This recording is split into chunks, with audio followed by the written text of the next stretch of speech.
I will start with saying that my love for right to know actually comes from that belief that we should have open government. And New Hampshire, we have this beautiful constitution, the New Hampshire Constitution, that actually enshrines our right to open, accessible, transparent, and accountable government. It's Article 8 of the New Hampshire Constitution.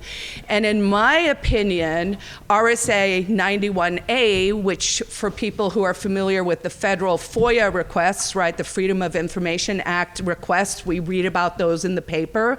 Think about 91A as sort of New Hampshire's local version of that. I believe personally that the 91A restricts our rights more so than the Constitution, and I would like to discuss that with Greg in a moment because I don't actually really understand how it works.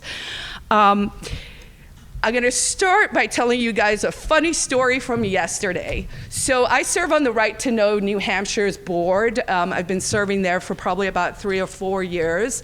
We are a nonpartisan group of concerned citizens. We are actually from all walks of life. We are in different political parties, imagine that.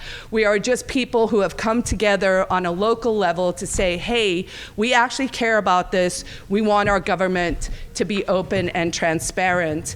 And one of my jobs with Right to Know is typically in Sunshine Week, which we are currently in, which is sort of the national description of 1 week of the year where you'll see articles in the newspaper talking about, hey, we have this right to open government, we should shine light on government and dispel the darkness, and there's a lot of beautiful lip service, right? So as I do typically every year, I wrote an article to the union leader, and I was late because there's a lot going on, and I only submitted it, I believe, it's today Friday, probably Wednesday morning. And I was like, yo, guys, sorry, I'm really late, but here it is, right? So we were here and we're setting up yesterday, and I checked my phone and I have a phone call from Brendan McQuaid from the union leader, and he's like, hey, we were gonna publish it today in the paper, but the letter ends basically with this lament, and I kind of call the New Hampshire Attorney General's office to task because they had written this memo back in 2015 that was very comprehensive and did summarize what the right to know landscape in New Hampshire was. But thanks to people like Laurie and thanks to people like Greg, who overturned a very important case, the Fenneman case that we'll talk about in a second, we'd had all these incredible developments and we were really making inroads, and the Attorney General was not summarizing that in an updated memo because I think they literally didn't want to be like, look at all these things that have expanded the right to know in New Hampshire. I think they didn't want to summarize it. So I get the message from Brendan, and the last paragraph of my letter, which was going to be published, was like, and I'm calling out the New Hampshire Attorney General. I've asked you 3 times, 5 times in writing for this to no avail, blah, blah, blah. Brendan's like, Carla, they released the memo last night. Yes, so they released the memo last night. It is 156 pages, I believe. I did not read it yet. I know there are lots of definitions of what is a public body. So that's probably where some of the bodies are going to be buried. But it feels like progress, and so I'm super excited. And I think it is maybe illustrative that we shouldn't lose hope of having those conversations. We are kind of in a nuts phase of life, it seems, right? Where people literally just don't want to talk to each other anymore. And I don't think we're gonna function as a good state in New Hampshire if we don't get over this. There cannot be people in public office saying that if we want to get information from you that we are somehow violent or using words like we got to get over it. I don't know if we're going to do a peace summit or something, but we got to get over this hump. This is not acceptable behavior from our public servants. So that was a long introduction to say we are making progress. Before I get derailed and everything, I want to give Greg an opportunity. Greg Sullivan, I ran across, I think, through the Naki Loeb stuff over the years. And then he does a lot of First Amendment work. I believe you are the president of the New England First Amendment Coalition. And I think maybe to kick us off, can you tell us a little bit about what the Fenneman case is and how that process worked and how it got overturned? Thank you. Hi, everybody. As Carla said, I'm Greg Sullivan. I'm an attorney, and I've represented media companies in New Hampshire for a little while. I hate to admit it, 47 years. Oh, wow, that's great. And I was representing Union Leader Corporation back in, I think it was 1991. And thank you. I can reach the back of that room without it, but is that better? Thank you. I was representing Union Leader Corporation, and we heard that in the Dover Police Department there had been an investigation of one of the officers, I believe he was a lieutenant at the time, and that the investigation was into criminal matters. And that's about all we knew, but reporters, as they are, were curious as to exactly what this was all about. So a reporter for Union Leader Corporation filed a right-to-know request with the Dover Police Department. Fenneman was the chief at the time, so the case that ultimately went to the Supreme Court was Union Leader Corporation versus Fenneman. And at that time, the Supreme Court ruled that internal police investigations were a personnel matter. I should back up and say what I often say: this field of law, right to know in New Hampshire, is all about the exemptions, because we start with the premise that we, the people, are the government. Those serving in governmental positions are our agents and servants, and this is the Constitution saying they must be at all times responsive and accountable to us, the citizens. So we start with that presumption, but then we've got this field of exemptions, and all the cases that go ultimately to the Supreme Court or even the Superior Court are all about the exemptions. When the city or the town or the school board or the school administrative unit says, no, we can't give you those records, they have to tell you why not. Statute 91A, the right to know law, calls for that. So for 27 years after that Fenneman decision, any time the press or the public, and I use those two words interchangeably, I want you to know. I don't know about this press table thing. Because to me, like, as I said, we own that table. We own City Hall, we the people. And I'll back up and say, I like to go into a police station and say, hey, Chief, I heard there was a murder in town last night. I want all the documents related to that investigation right here, right now. As I'm saying that, they're dragging me out because there are exemptions. The big one that ends up in court all the time is 91A5, Roman numeral 4. And I'll read a bit of it to you. Records pertaining to internal personnel practices, confidential, commercial, or financial information, and other files whose disclosure would constitute invasion of privacy. So those are the big ones that cities, towns, school administrative units rely on. And for 27 years after that Fenneman decision, whenever we were trying to get our hands on records pertaining to governmental misconduct, Fenneman. That's what they'd say. And in 2019, Union Leader Corporation, New England First Amendment Coalition, New Hampshire ACLU. You can't hear me? No. Sorry. The noise in the hallway in the back. The door. Whenever the door opens. In the last row, if you can't hear me, just put your hand up, please, because I'm struggling. All right, I'll do better. You can move up a bit if you like to. Move up. Yeah. Yeah, it costs no more to sit near the front. But I'll do my best to speak up. So back in 2019, a group of people and organizations interested in open government brought a lawsuit, three lawsuits. One was Union Leader versus Town of Salem. Union Leader was trying to get records relating to a audit of the police department that was done by an independent company, which they refused to give us any of it. The other one was Seacoast Newspapers versus the City of Portsmouth. Same thing, looking for governmental misconduct. And the last one, which is near and dear to my heart, was Salcetti versus Keene. Mary Ann Salcetti was a professor at Keene State University, and she gave as an assignment to her class, file a right-to-know request with the city of Keene.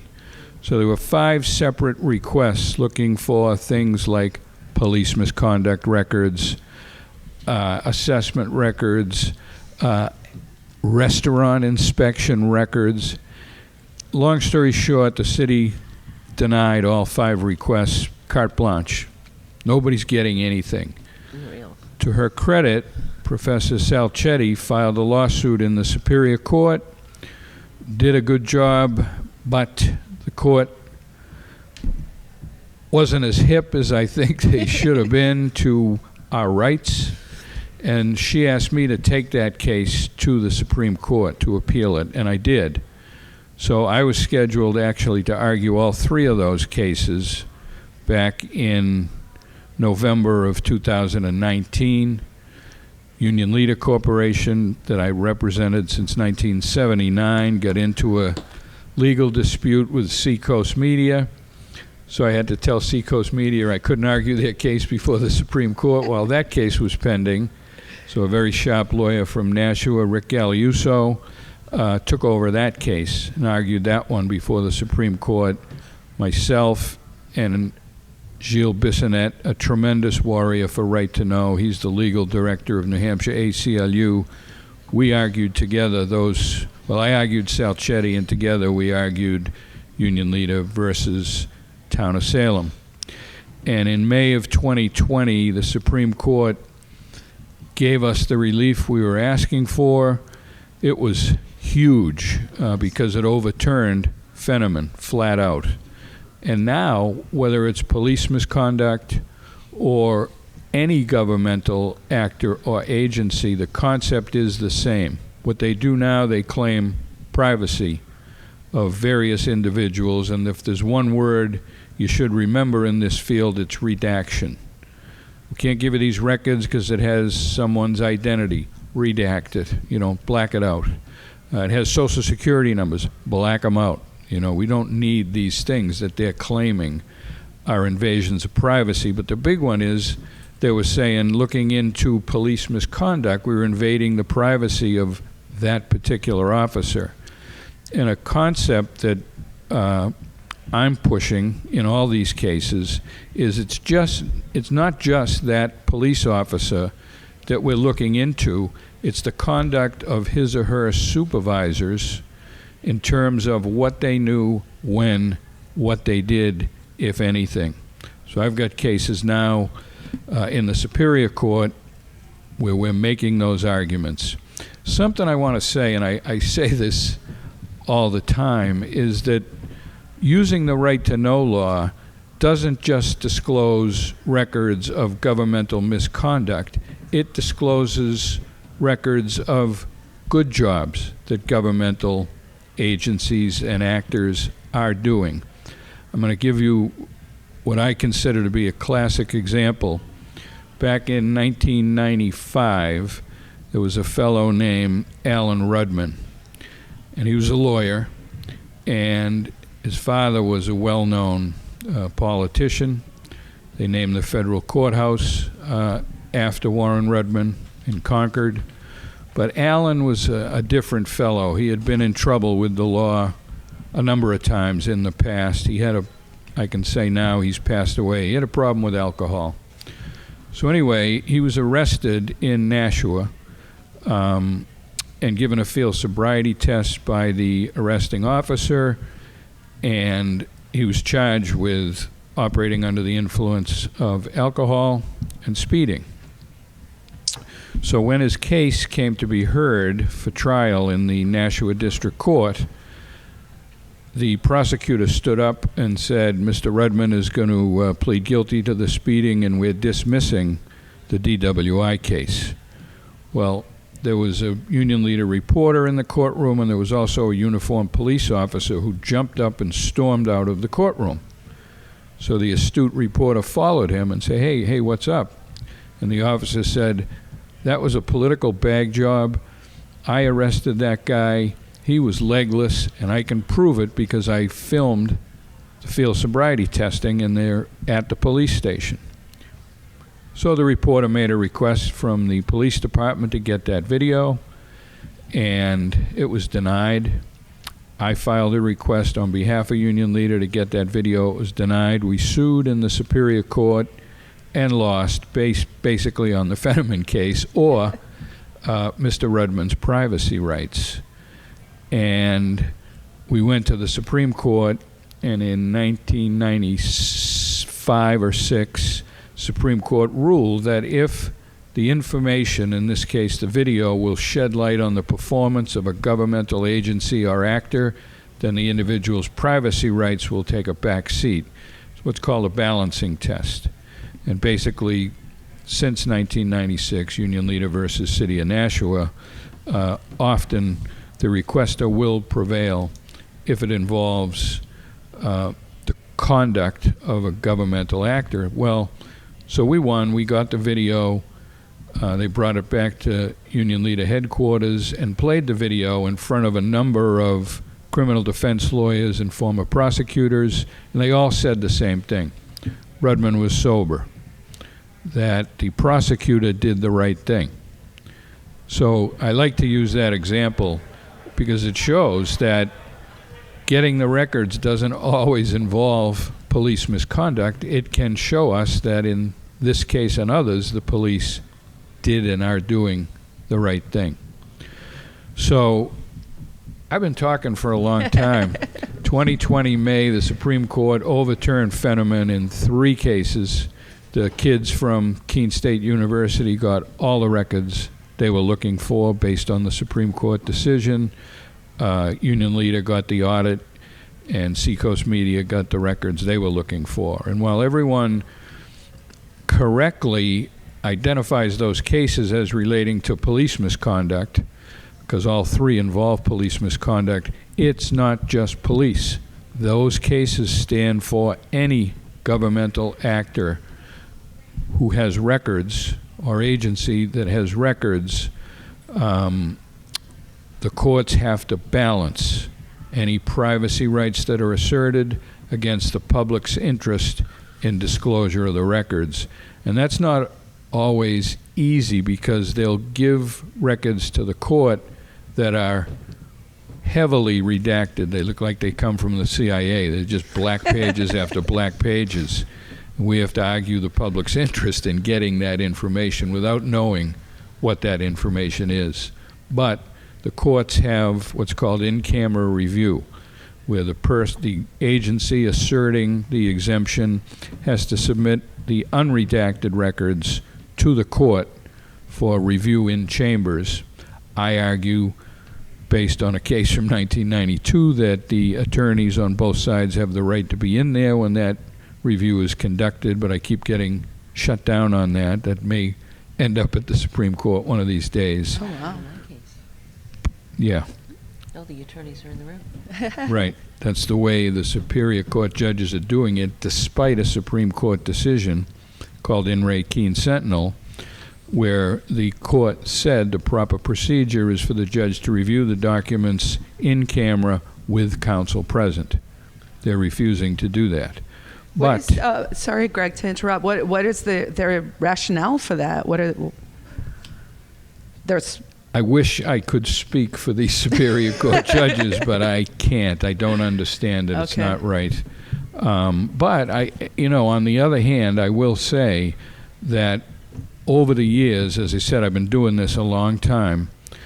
Not only the Supreme Court, but as a result, the Superior Court judges, to me, pardon me, Laurie, have come a long way in terms of understanding the right-to-know law and what our rights are thereunder. Is that enough from my Yeah, end? thank you. It's fascinating, and I mean, this is a field I'm interested in, and I feel like I'm just constantly learning new stuff. You said an ugly word, redaction. I'm not a super fan of it, but I recall now one of the things we worked on together was there's this list. It's called the Laurie's list. Laurie Ortolano has nothing to do with it, but maybe if we want to boost her street cred, maybe we'll blur that over the years. But this list is a list of police officers who've been placed on a list where they have been deemed by their police chief after a 20-page process to be so dishonest that they cannot testify in court. So this list has existed for a long time, and various activists, newspapers, ACLU, all of us were like, hey, we would like to actually kind of see this list if you don't mind. And so the list was released, fully redacted, with only the date, the town, and what happened. So you could tell something happened in Seabrook that involved excessive force, but you wouldn't know who, right? So I found that very frustrating, and I also am a very visual person, and I was like, how could we get a lot of impact for something like this, right? Because a lot of times we care about issues, and it's hard to scale it up to get your neighbors or your friends to care about it. Maybe if one neighbor's paying more taxes, something like that, right? Where it's a story. And so I was like, how could we get ordinary Granite Staters to care? And so I called Greg and I said, do you think we could get the union leader to print the Laurie's list, fully redacted with blacked out columns in the Sunday paper?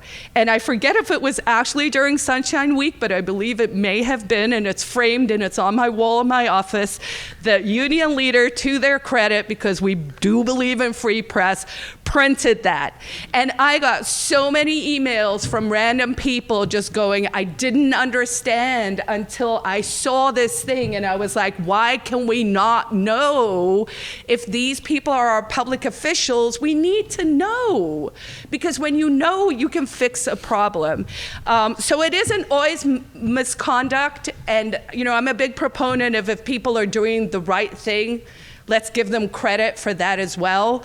In my experience, the city of Nashua is not doing the right thing, but I've had good experiences with the city of Manchester and with other localities. So I think it is also an issue of building those relationships.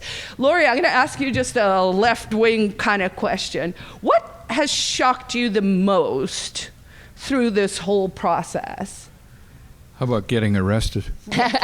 Getting arrested was definitely a big one. I mean, for me, it was so upsetting. And getting arrested was a very big deal for me. I mean, it really was. I was frightened. I was in jail. I couldn't believe it happened.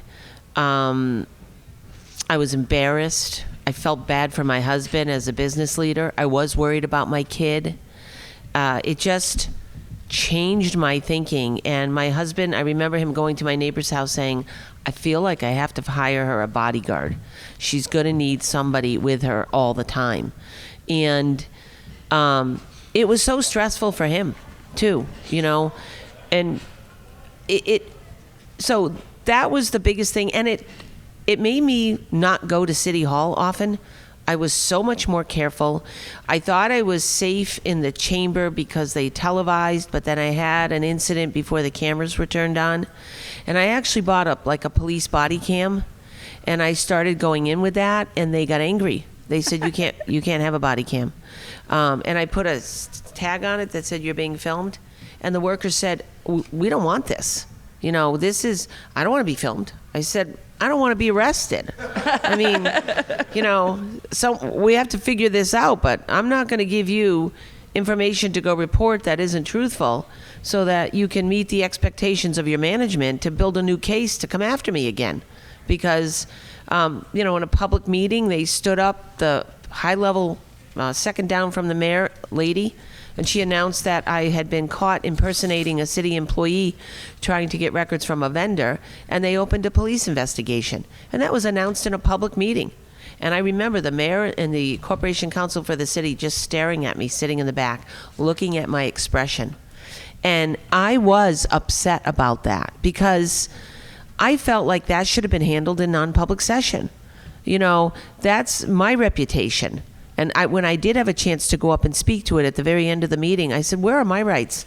What are you doing to say that this issue could damage the reputation of an individual? Why aren't you addressing that in non-public session and giving me a chance to address it too? And actually, a newer board member said, I'm very uncomfortable with what happened here tonight. I don't think we should ever do this to a citizen. We don't have both sides of the story.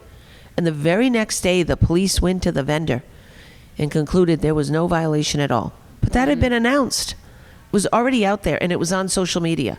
And then last year, 2022, in the fall, I went to a meeting to address budgets, and one of these very liberal board members did not like my position to not support a bond for a school project. And there were 5 bonding projects. I supported 3 and not 2. It's not like I just said no. And he called me out as a child predator. He said that I give off predatory vibes like crazy, that I do oppositional research on children. It just kind of came out that I was a silver spoon millionaire trying to represent the middle class. It was just this diatribe at the microphone that was flooring. I mean, and I couldn't even speak to that. No permission. I had to live with that. And I actually took that into court, Superior Court, on a suit. 3 claims: oppositional research, threatening his children, and calling me out as a predator, a child predator who gives off predatory vibes like crazy. Do you know the judge dismissed the child predator charge, saying that was just an opinion? And he was a licensed social worker. He made it clear that he was giving his opinion as a licensed social worker and as a dad who was offended. She left the oppositional research claim on the table to go to trial. And we fought to get the threatening the children on the table, and she put that back on. But I feel the lesser charges are more difficult for me, but the way it's set up now, in order for me to take that claim of child predation to the Supreme Court, I have to have a trial in September on the lower claims, get a ruling, and then go up to the Supreme Court on an appeal on the dismissal of the child predation. And I feel like the courts just really put the screws to me on that one. I stopped going. That's the day I walked out of a meeting, and I didn't go for 10 months because I knew they were going to use that child predation thing and make announcements in the chamber regularly. And the city is paying this man's legal bills. The taxpayers are paying for him to be represented in court on those charges. So I have been appalled by so many things down there and how far they can go. And one of the reasons I got really lit up on and motivated was there were 2 young women in Nashua, the age of my children, who were fighting on the school side to get the schools open. And I had heard them talk a couple times. They were pretty articulate, very passionate. They had children. I didn't know them at all, had never talked to them. And all of a sudden this explosion happens where they're being called out as white supremacists. And articles in the paper, and I went online on social media, and they got nabbed because they took a picture outside of a school board meeting with a whole group of women with a "Don't Tread on Me" flag. And apparently some young man photobombed the picture who had apparently a very small emblem that people thought was Proud Boys, and I mean tiny emblem on his sleeve. And one of these very Democratic mayor supporter people posted, look at the Proud Boy guy in this photograph, and look at these 2 women who are advocates for schools. They align with the Proud Boys, and they are white supremacists. And the story caught. It ran on the front page of the paper. These women were shocked. They were devastated. They started getting death threats. So I actually, without even talking to the women, the first thing I did is call an FBI agent I knew, and I called the police, the Nashua police, and I said to the FBI guy, "Did you investigate this?" He said, "Yes, there's no truth to it at all. Those women had nothing to do with it."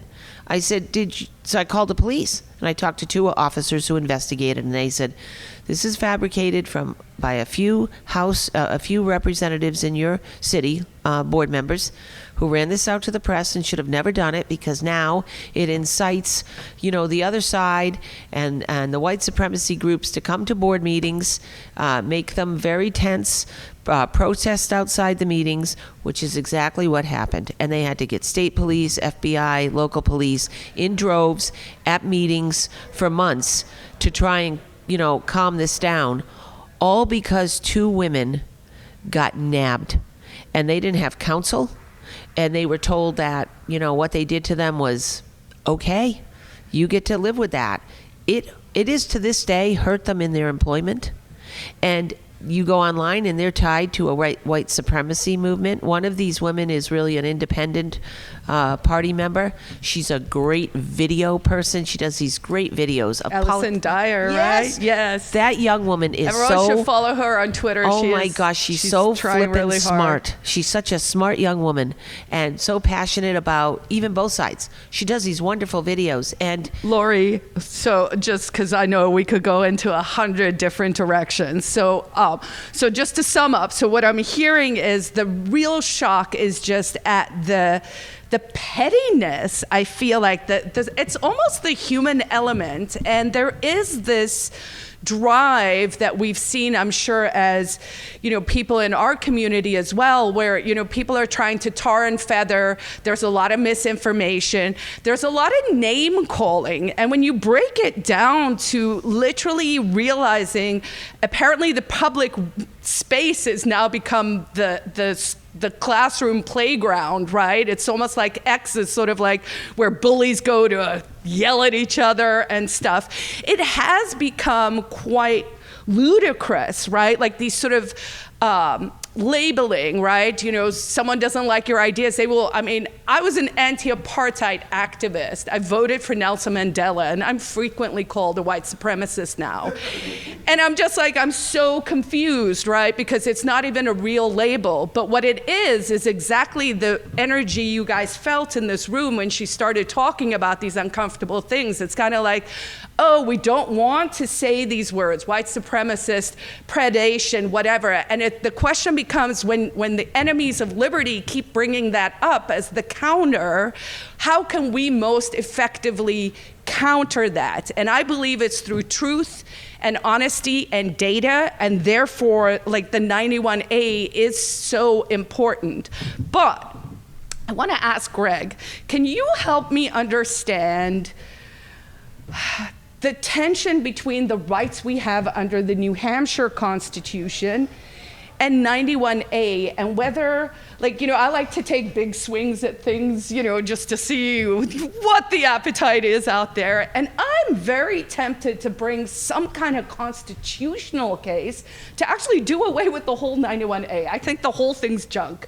So persuade me why I shouldn't do that. I cannot agree with you that 91A is junk. It really just supplements Part 1, Article 8 of the New Hampshire Constitution, which is huge because 91A does not apply to the legislature. It does not apply to the judiciary. Or to the governor. Yeah. Or to the governor. So in cases where we need records from those, believe me, I've fought these fights, we can only rely on Part 1, Article 8 of the Constitution, where I go back and say, hey, look at the Constitution. There's only 4 words that are big enough to read without your bifocals. We the people at the top and done at the bottom. And look at the Constitution. Those 4 words are big compared to the rest of it. And to me, that's what this field of law is all about. Whether you're talking First Amendment, whether you're talking New Hampshire Constitution, or whether you're talking 91A, it's all about we are the government. The people serving in those positions and getting paid or not paid are working for us as a collective entity. So 91A merely, again, it's all about the exemptions. And some of them are common sense legitimate. But okay, so help persuade me or someone. So police cameras, body cam cameras in New Hampshire, and I learned this the hard way because I got into a fight with the police chief in Manchester, and then I got super snippy, and it was like a Friday afternoon, and I was like, I'm just gonna 91A that, because I wanted the body cam footage, because my neighbor's house started to burn down, and Louis, my husband, and I like single-handedly put out the fire, and then the fire truck showed up half an hour later, and then the police showed up, and I was chatting to the cop, and he I don't know if his camera switches on by itself or what it was, but I was talking to him, and I think I swore, but I swear a lot, is my thing. And so it must have switched on, and he goes, oh, just to let you know, I'm audio and video recording you. And I'm like, yes, you are, and let me tell you about my court case. And then I told him a long story. And then I just thought it would be really good footage of us just having kind of a cool conversation. I thought it was positive for both of us. And I was like, oh, give me the footage, I'll put it out. And then they were like, no. And then I was like, oh, yes, you will. And then they were like, no, it's an exception to the 91A, the body cams. And that really surprised me. Now, it is an exception that says it's generally not, and I believe the thinking is to protect privacy. But if there is a use of force, so if there is a shooting or something, then I believe the AG has to release that information, which seems fairly reasonable. Because they hide behind this notion of privacy, I do wonder if we don't have more room to start to play around with that. And here's my thinking, right? So currently, based on what Laurie was saying, they'll argue that we don't have a right of privacy, right? Because the police there's literally, by the way, a roving robot that is going to start out on the West Side's rail trail. There's a police robot that is going to start filming. And I was like, how is that? Is that body cam? Would that be subject to, how is that going to work? Obviously, I'm going to go find out for all of us.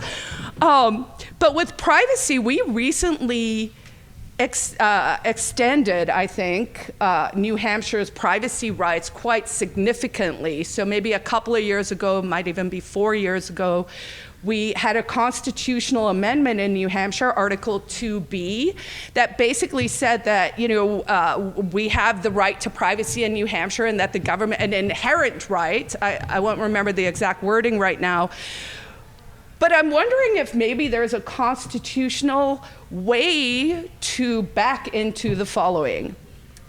I realize I'm rambling, but I would love to see us actually open government in a way that makes it functional, so that we have a functioning government that is accountable. And so over time, I would actually love to see New Hampshire become an open government state. So Joshua Kella, who is aligned at least with us, he is a state rep that's up at the State House, just introduced a bill that would say if a right to know request is responded to, then that goes into a open searchable database. So the thinking would be that we don't have to keep filing right to know requests. So if a newspaper was like, hey, we actually got all the salaries for this police department or this municipality or whatever, then instead of every department or every newspaper or every activist having to file their own, you could be like, oh, I should go check here first, right? So over time, we can actually also live our principles. That bill I did not go to support, because I found when I go to the State House, then it goes nowhere because everyone just wants to fight it even when it's a good idea. But would you, Greg or Laurie, what are your thoughts on something like that? Would that improve our landscape here? Yeah, I think that's a great idea. I had not heard of it, but sure, a database where we can check to see if the records we're looking for are already available to us. So that's sort of the vision, and if people are into this idea, I think like at some stage we should get a summit together and see if we can like figure out the next steps. I see some hands, so I'm going to assume people have questions. Mike, and I'm willing to wait to the end. Okay. A lot of times it starts with people having, gee, I'd kind of like to know that.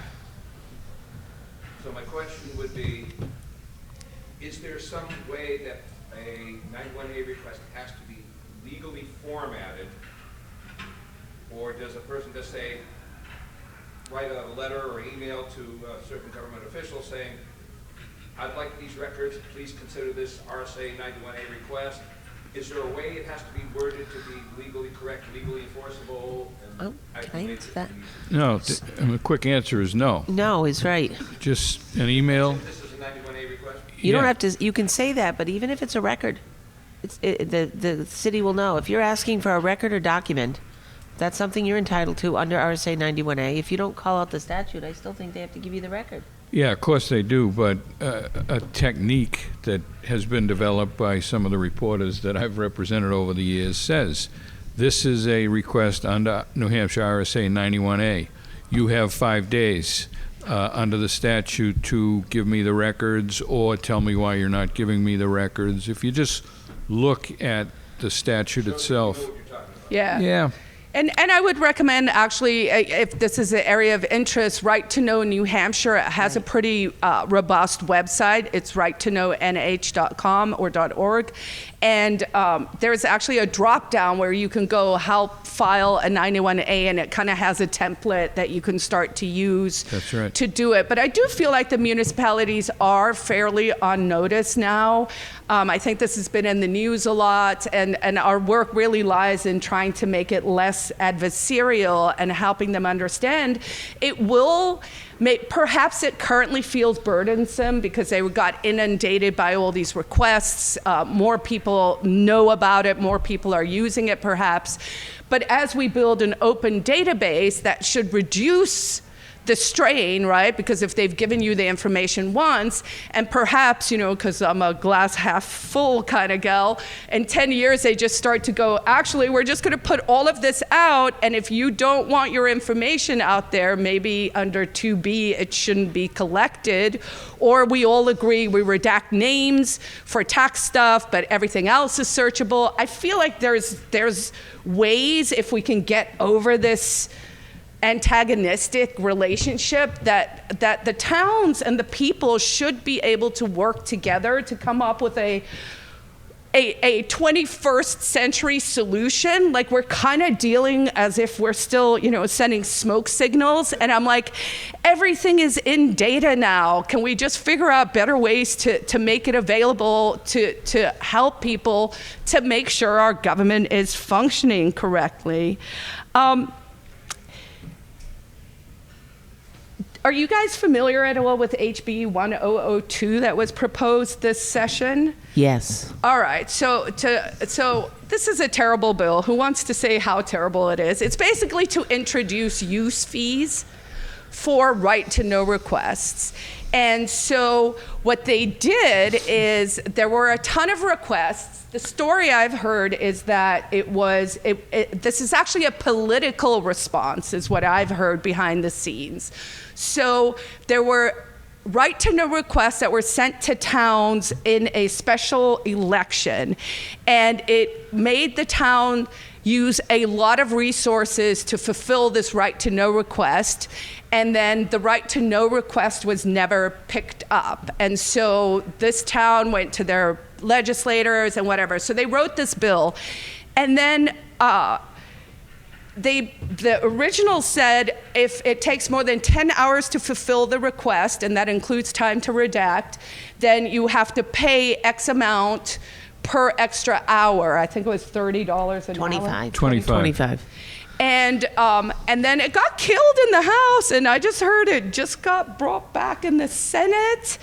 And so the request was filed by Democrats against a Republican person and then a candidate, because I was like, why are the Republicans supporting this terrible right to know bill? But it got killed, and then Sharon Carson brought it back in the Senate. So it does seem like it's being. She's gonna hear from me on that one. Yeah. So some thoughts on that? Maybe things we could do. Well, Excuse me.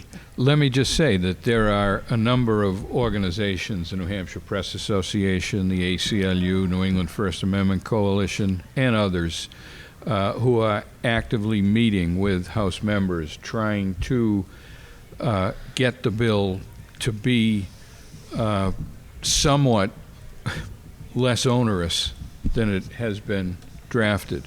They're trying to get the legislature to say this only applies to commercial requests, whatever that means. But clearly for the individual seeking assessment records, etc., this bill would not apply.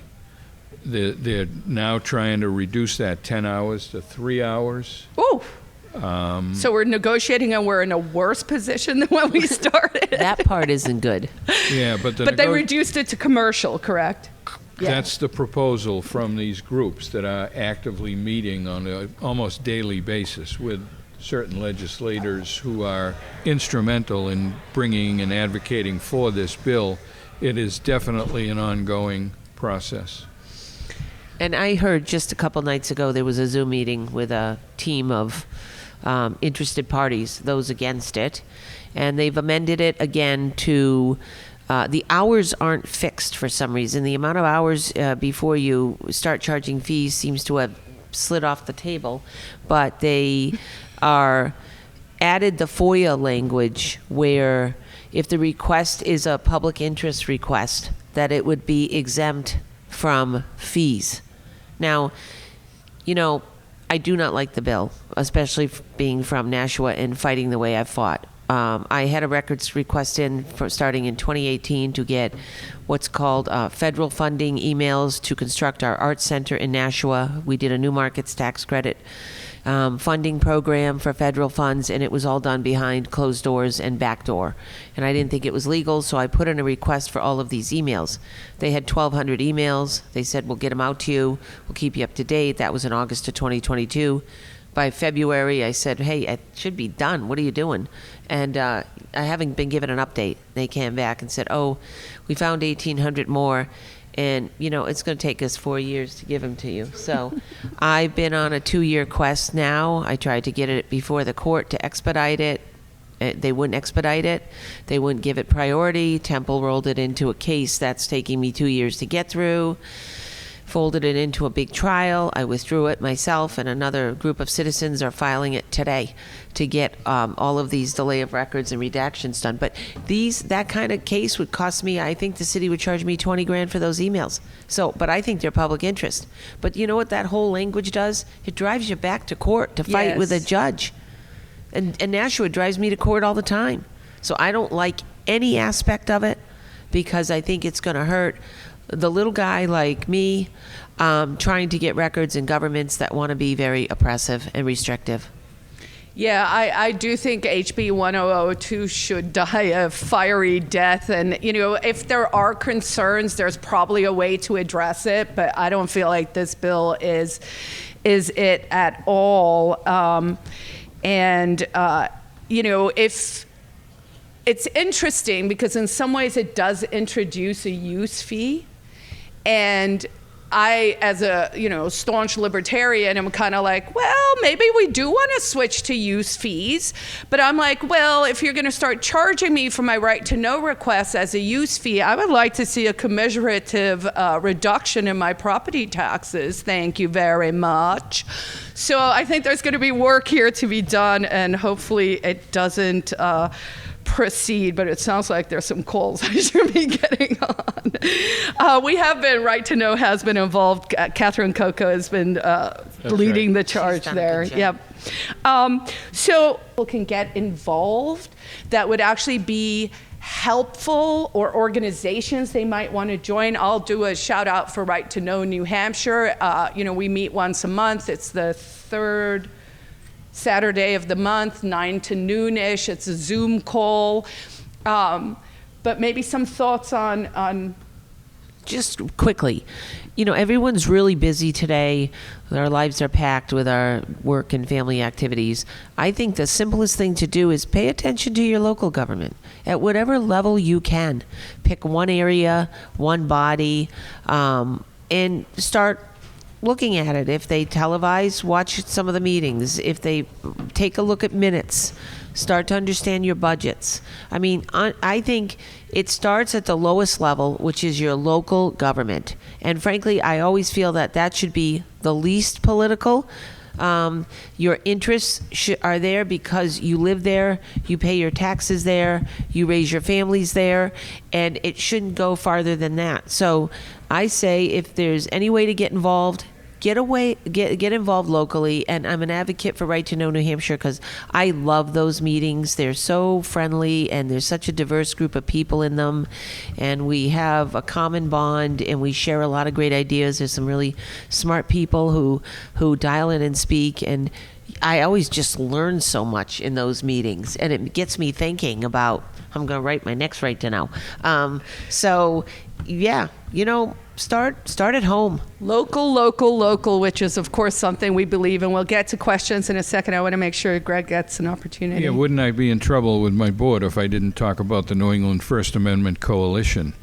And it covers the 6 New England states. But if you go to the website, nefac.org, there's information on each of the individual 6 states. There's great educational training on Right to Know in New Hampshire, public meetings, public records.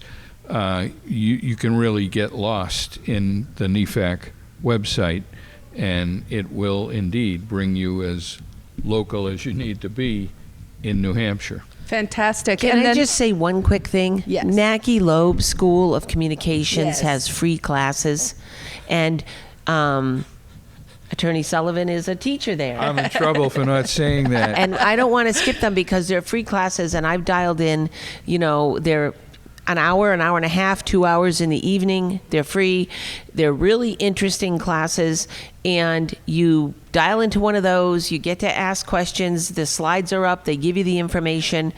That too gets you thinking a lot about your rights and how important your activity is and how important questioning government is, and they're free. There's some that might be charging small fees coming up, but those are great classes just to, expand your mind and think about ways to be involved. I've taken them and I have not had a bad class there. They are excellent and they're not an overly difficult commitment. And do them. That's Nacke Loeb, NACKEYLOEB. I also want to give a shout out and sort of leave on a positive note, and then we'll open up to questions. Louis, my husband, actually turned me on to this AI thing that came out weird, but it's called citizenportal.ai, and citizenportal.ai is going to change the landscape so much in our favor, guys. So you can ask your municipality to be included.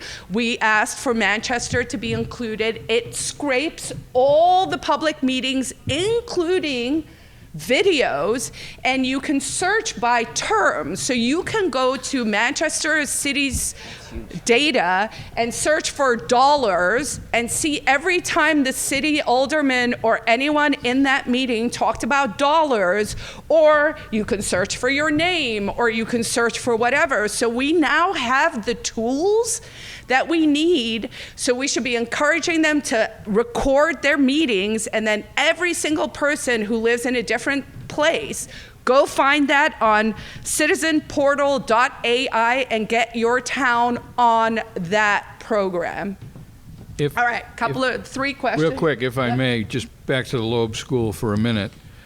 We have tons of free classes, but we also do standalone presentations. This past Monday night, we had a Sunshine Week panel. It was moderated by Anne Marie Timmons, who runs NH Bulletin. On the panel were Gilles Bissonnette from the ACLU, Will Delker, who's a justice with the Superior Court, somebody else, I think, by myself. But anyway, it was a great program. The room this size was just standing room only. Johnny Rice. Emily Rice. Yes. Laurie was there. Emily Rice, the city solicitor for Manchester, who's all about right to know. She is. Manchester is kind of the opposite of Nashua. Nashua, I say, is an outlier in terms of cooperation with right to know requests. I did a program last week called Hate Speech from Skokie to Stormfront. Laura Simoes, who runs the Loeb School, said to me, can you do a presentation on hate speech? And I said, yeah, I can do it in 20 seconds. It's protected by the First Amendment. Yes, it is. and then as I dug into the field, there are, like the exemptions to 91A, there are exceptions to hate speech. True threats was one, for example. You know, courts have to decide what is and what is not a true threat. But there are about a dozen categories of speech, hate speech, that are exempt from First Amendment protection. And I hope to do that program again. It was, for me, very rewarding. I learned a lot preparing for it, and I hope the people that attended enjoyed it. Unfortunately, it wasn't recorded, so I'm going to have to do it again. And the next time I do it, I'm going to ask Laura Simoes to record it. That's great. Perfect. We're going to run out of time, so if we can keep the questions so you had a turn. I'm going to go down this side. I think we only have 2 minutes because I saw the next panel come in. So, yes, go ahead. Yeah, very quickly, I would suggest that the reason that a city might need to charge for digging up records is that they put a lot of energy already into hiding those records. That's true. So establishing, mandating the city establishes a database which makes the records easier to find. You know, honestly, I do think maybe having a town template could be awesome. And the people doing the searching are getting paid. They're not volunteers. They're doing their job. And I just requested Nashua take all their right to knows, which they're keeping on a spreadsheet, and put them in a database so citizens can see what's filed. And then just one suggestion on the question of having a statewide or citywide database of right to know requests. I think that's what you're asking for. Actually, I established that for my university. I was the president of the Faculty Union of Rutgers University because I put in a records request for all the records requests. And then I posted that to the website, and it was fascinating. And You know what I'm hearing? I'm hearing I found a volunteer. All right, back there to help. Steve. My question is a follow-up on Richard's question about how to file. My question is, how do the fees work now? I know they're trying to increase them, but like if I request like maybe like a database dump or a recording or something like that, that's not like a paper copy or something, how do the fees typically work? What do they charge? If they give you the records on a flash drive, you have to pay like $7.50 for the flash drive. But that's it. Okay, so it's literally just your out-of-pocket expenses, Yes. not including labor. And the Yes. flash drive is literally because they were like cyber threat of bringing a contaminated flash drive. It has to be a sealed flash drive when you go there. I mean, go ahead. Is there a worry of, like you mentioned, Nashua's outsourcing some city functions in other cities today? Is there a worry that if a third party, you know, an independent company generated or is holding those records, that you're putting the cost, maybe it isn't a city cost, it's actually a cost on a private entity? Is there a worry about if the cities are outsourcing because of, you know, bad actors, that's going to create a problem? Yeah, the outsourcing, I think, over time is actually going to cause problems. That's why I want to drill down on the public body language in this new memorandum. I do think just strategically we should all be thinking this way, is there is a model that is happening where government services are being outsourced to third parties, and there's a lot of actual malfeasance that is taking place there where private actors are getting away with things that the government wouldn't necessarily be able to get away with, or where the government is literally colluding with private actors to circumvent constitutional protections. So that is something we should be mindful of in general. But I'm going to have to leave it there. Again, thank you all so much for your time. Thank you to our wonderful panelists.